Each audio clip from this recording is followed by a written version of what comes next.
పండ్లున్న చెట్టుగా రాళ్ళు పడతాయంటారు. ఎవరైతే చేయూతనిస్తారో, ఎవరైతే ఆధారం ఇస్తారో వాళ్ళని తిడితే ఎట్లాగా? అసలు ఈరోజు సుగాలి ప్రీతి అనే కేసు ఎలా ఎక్కడి నుంచి బయటకు వచ్చింది మీరు చెప్పండి. ఇలాంటి అన్యాయం జరిగిందని ఎవరికి తెలుసు?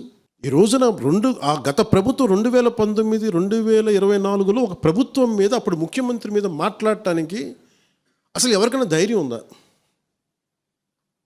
ఒక ముఖ్యమంత్రిని ఒక మాజీ ముఖ్యమంత్రిని ఆ టైంలో అరెస్ట్ చేస్తే రావడానికి ఎవరు లేరు రోడ్ల మీద.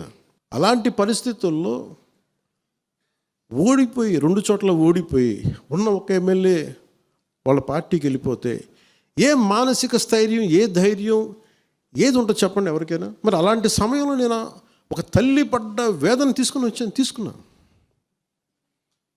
నాకే సరదానా 2 లక్షల మంది జనం మధ్యలో నడుచుకుంటూ వెళ్ళి ఆ సమస్యను హైలైట్ చేసి వాళ్ళు సిబిఐకి ఇచ్చారు.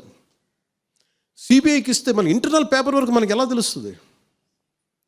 ఇంటర్నల్ పేపర్ వర్క్ వాళ్ళు ఇస్తే వాళ్ళు ఏంటంటే జీవో రిలీజ్ చేశారు. మా దగ్గర నుంచి వెళ్ళింది కానీ ఎక్కడికి వెళ్ళాలో అక్కడి నుంచి ప్రొసీడ్ చేయాలి, అక్కడ ఆపేశారు.